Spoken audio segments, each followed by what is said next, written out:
Me gustaría que busquen Lucas capítulo 2, del 25 al 38. Lucas 2, del 25 al 38. Dice así la palabra de Dios, en el nombre del Padre, del Hijo y del Espíritu Santo.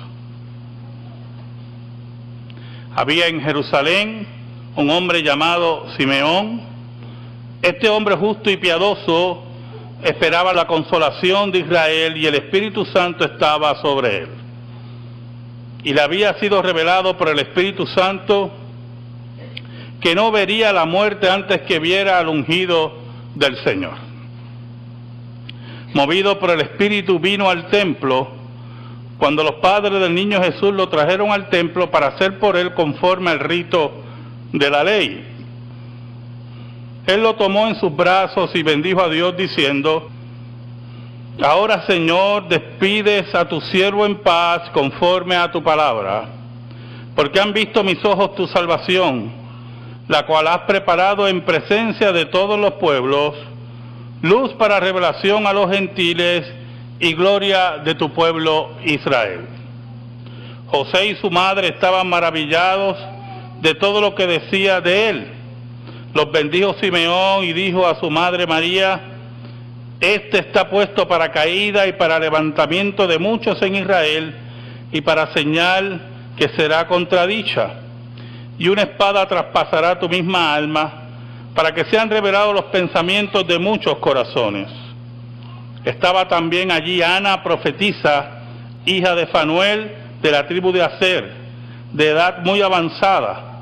Había vivido con su marido 7 años desde su virginidad, y era viuda hacía 84 años, y no se apartaba del templo, sirviendo de noche y de día con ayunos y oraciones. Esta, presentándose en la misma hora, daba gracias a Dios y hablaba del niño a todos los que esperaban la redención en Jerusalén. Saben, hermanos, yo aprendí en mi vida que hay que darle importancia a las cosas pequeñas, a los eventos pequeños. Cuando despreciamos esos eventos, esas cosas, podemos cometer graves errores, gravísimos errores. La segunda parte del siglo XVIII,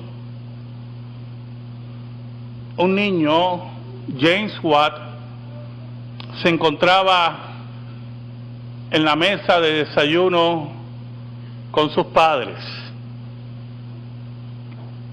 En un momento su madre trae la tetera caliente y la deposita sobre un plato de cerámica.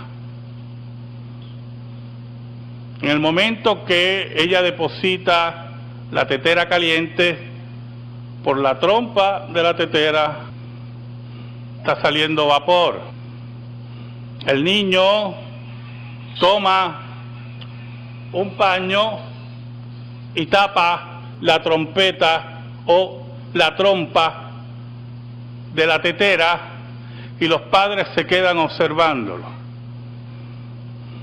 Hay un principio de física, que los gases cuando se calientan se expanden. Y mientras él mantenía el paño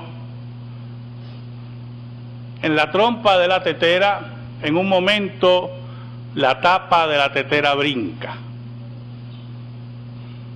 Los padres, que veían que continuamente cuando había té en el desayuno, él repetía la hazaña, se reían con el niño. Pero el niño, que era un prodigio, en su mente ocurría otra cosa.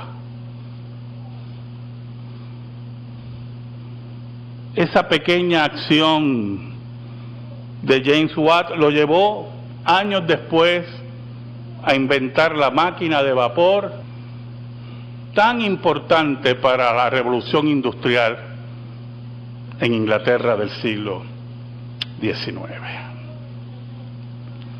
Oramos.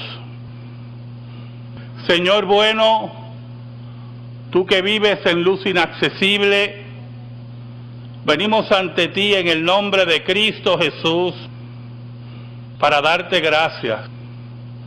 Muchas gracias, Señor, porque nos permites en esta hora exponer tu palabra. Escóndenos bajo la sombra de la cruz y que tú, Señor, seas glorificado.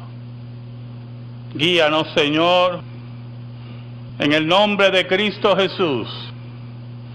Amén y amén.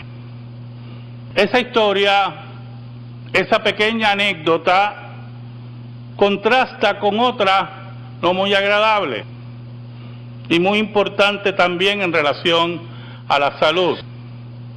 Mi madre contrataba a una mujer cuando vivíamos en Santurce, una mujer humilde, de las áreas pobres de Santurce, en este caso el Sanguito.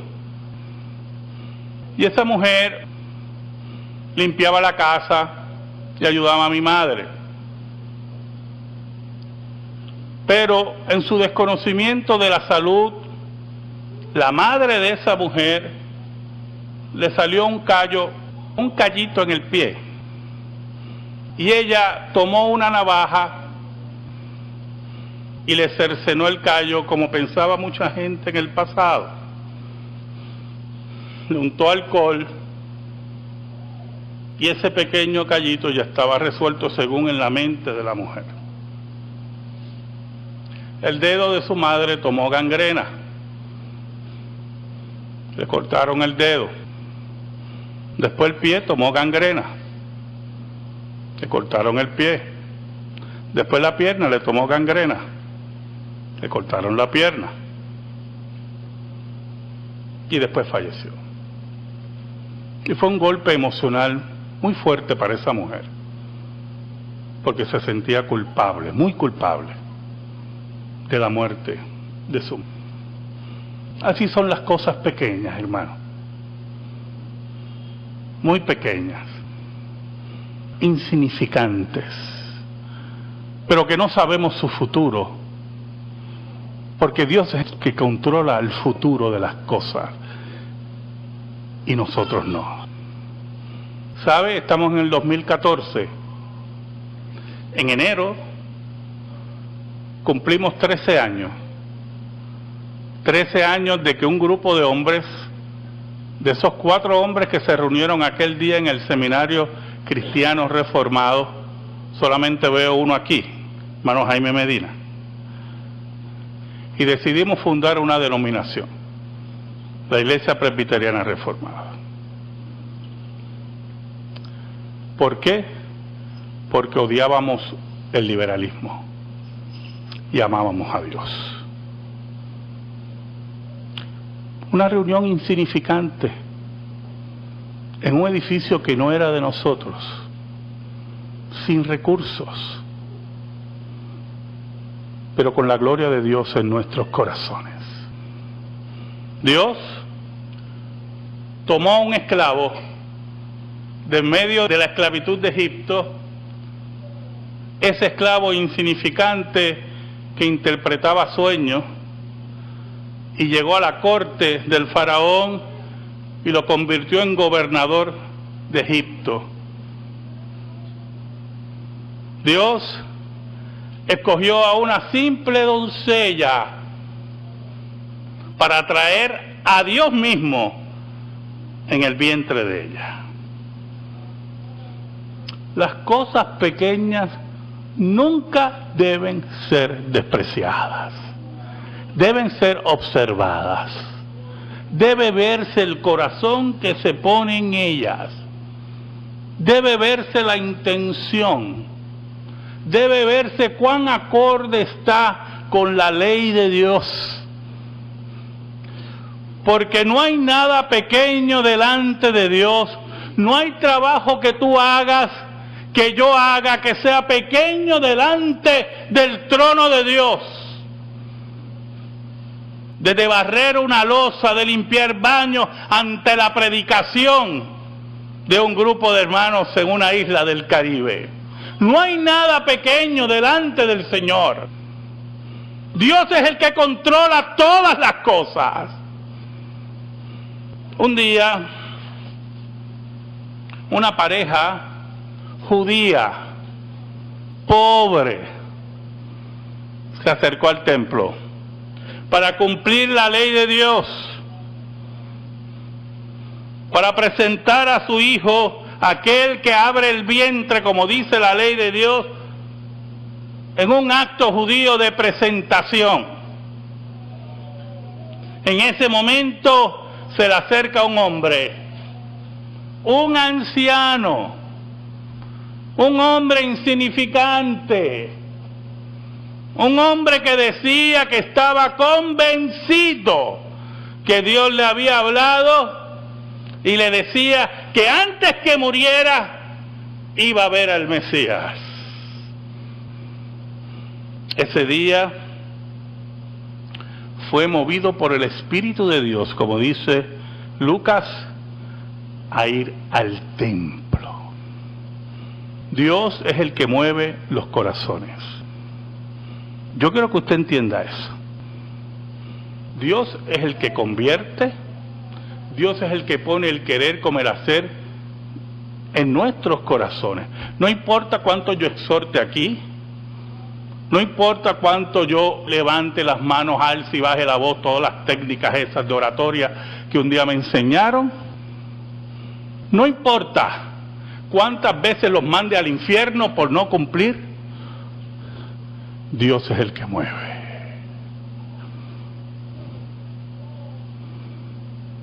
Ese día Dios movió a su siervo al templo. Posiblemente él iba con otra intención de orar, de alabar a su Dios. Se sentía gozoso, se sentía necesitado de Dios. No sabemos qué Dios utilizó dentro de su ánimo para que Simeón se moviera al templo. Pero el plan de Dios era otro. El plan de Dios era significativo.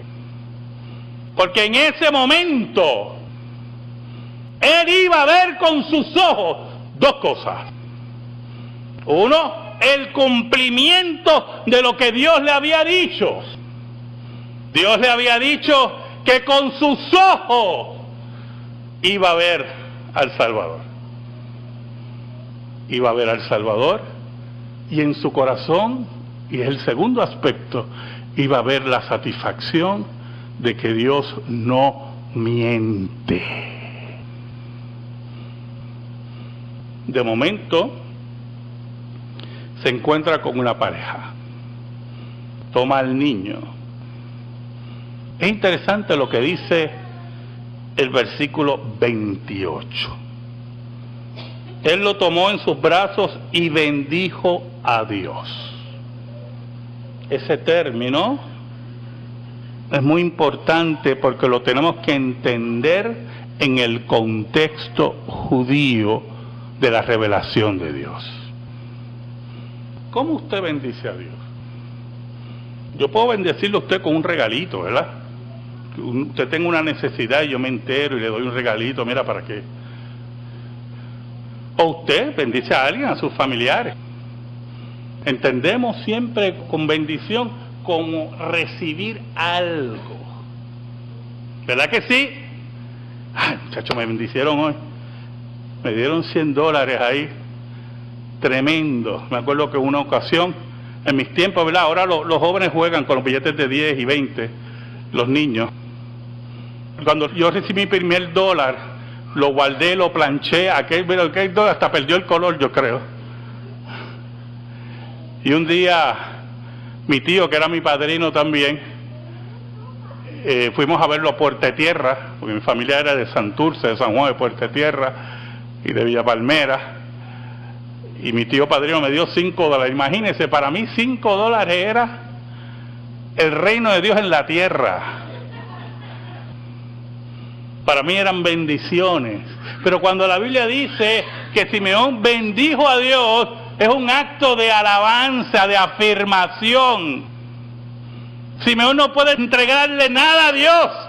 Dios está completo y usted, hermano, quiero que entienda que nada le puede entregar a Dios. Dios está completo. ¿Oyó? Dios lo que nos exige es obediencia perfecta. Pero usted no puede hacer nada para bendecir a Dios. Pero allí estaba ese término tan importante en la Escritura. Bendijo a Dios, alabó a Dios, afirmó lo que era Dios, el Dios del pacto, que no se equivoca, que no miente. Frente a sus ojos estaba la salvación de Israel, y en profecía también hablaba de la gran salvación y bendición a los gentiles. ¿Y quién decía eso? Un anciano desconocido allí en el templo judío. ¿Usted sabe cómo era el templo judío? La explanada del templo, hermano, la explanada del templo, podían caber hasta 100,000 personas, así de grande era el templo judío, ¿yo? La explanada nada más. Debajo de la explanada del templo habían 3 pisos con arcos de medio punto, la gran creación romana, donde estaban salones, salas, oficinas, si podemos llamarlo así, ¿verdad? Sabemos que no eran oficinas como las conocemos hoy, lugares rabínicos. Entre todas esas miles y miles de personas que estaban en la explanada del templo, estaba ese hombre viendo al Mesías. Allí estaban posiblemente rabinos muy bien vestidos, llamando la atención, como decía Cristo, sepulcros blanqueados. Congregaciones de personas según su apreciación y su escuela rabínica. Saduceos, escribas, fariseos. Y solamente un anciano en un lugar pequeño, insignificante, estaba viendo con sus ojos al Mesías. Sus padres estaban maravillados de lo que decía Simeón. Y no quiero entrar en alguna larga controversia aquí, sería una pérdida de tiempo, ¿verdad? Pero a mí siempre me ha llamado la atención que sus padres se maravillen, como que si olvidaran de vez en cuando a quién tenían entre sus manos. Y no solamente él le habla a sus padres del niño maravilloso, sino también le habla a los padres, y específicamente a María, y le dice: una espada traspasará tu corazón, porque como madre al fin sería testigo del mayor abuso que se ha cometido contra ser humano en la historia, y no podría hacer nada.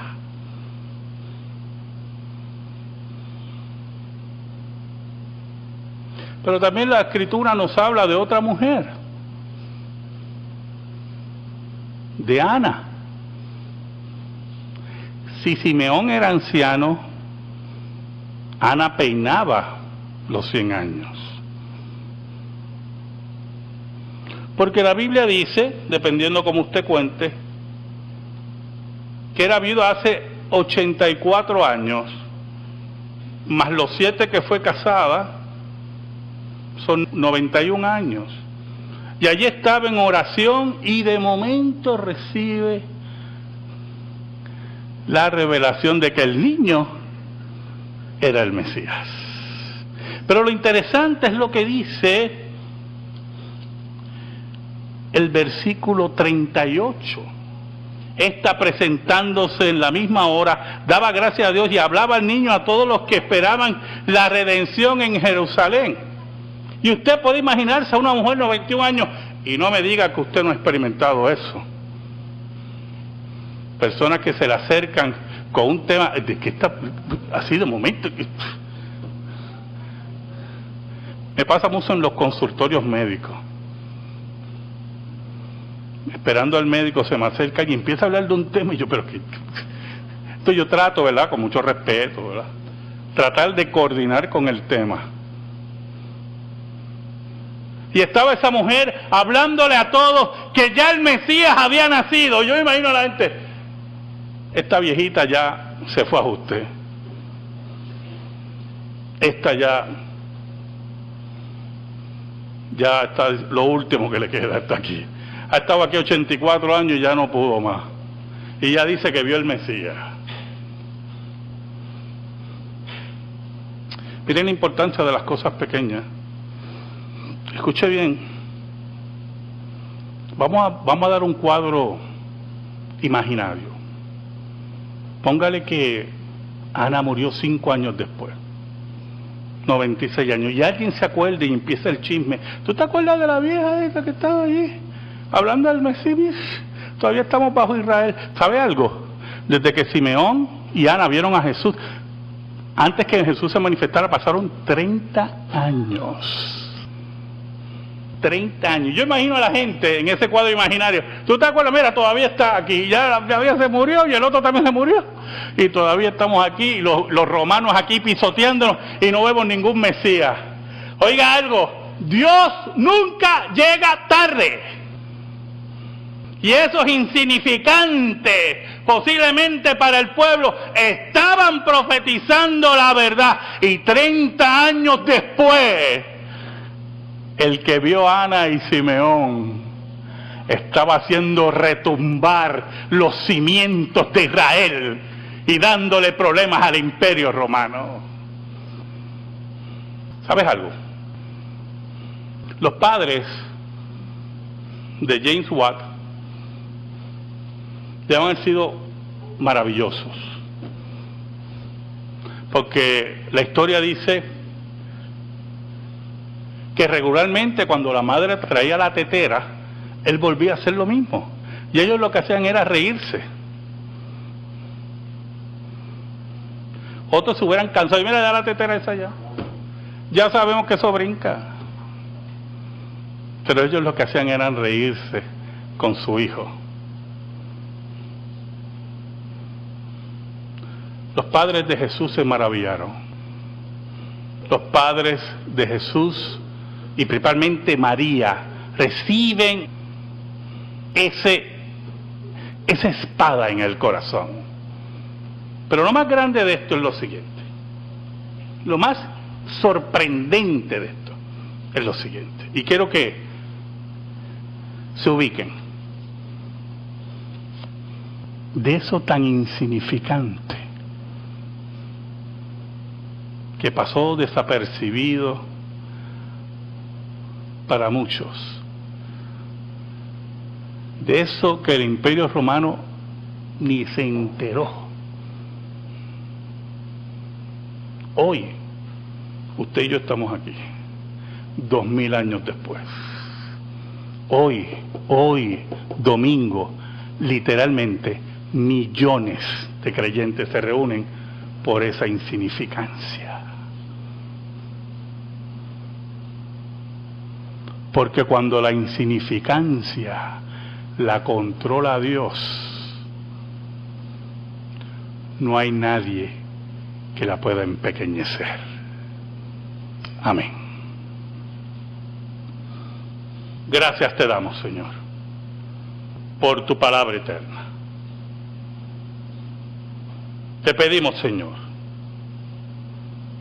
en el nombre de Cristo, que tu palabra sea atesorada en nuestro corazón. En el nombre de Jesús.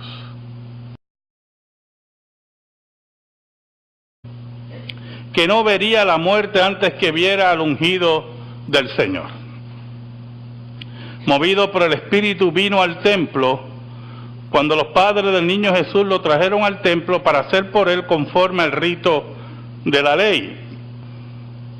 Él lo tomó en sus brazos y bendijo a Dios diciendo: ahora, Señor, despides a tu siervo en paz conforme a tu palabra, porque han visto mis ojos tu salvación, la cual has preparado en presencia de todos los pueblos, luz para revelación a los gentiles y gloria de tu pueblo Israel.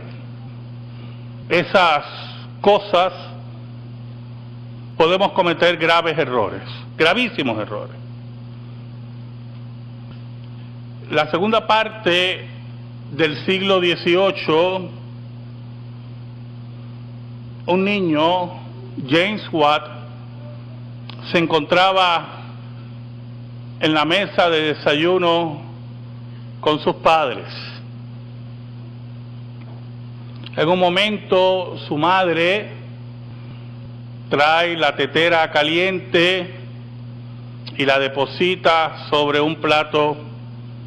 De 4 años y no se apartaba del templo, sirviendo de noche y de día con ayunos y oraciones. Esta, presentándose en la misma hora, daba gracias a Dios y hablaba del niño a todos los que esperaban la redención en Jerusalén. Saben, hermanos, yo aprendí en mi vida que hay que darle importancia a las cosas pequeñas, a los eventos pequeños. Cuando despreciamos esos eventos, José y su madre estaban maravillados de todo lo que decía de él. Los bendijo Simeón y dijo a su madre María: este está puesto para caída y para levantamiento de muchos en Israel, y para señal que será contradicha, y una espada traspasará tu misma alma, para que sean revelados los pensamientos de muchos corazones. Estaba también allí Ana, profetisa, hija de Fanuel, de la tribu de Aser, de edad muy avanzada. Había vivido con su marido 7 años desde su virginidad, y era viuda hacía 80. Me gustaría que busquen Lucas capítulo 2,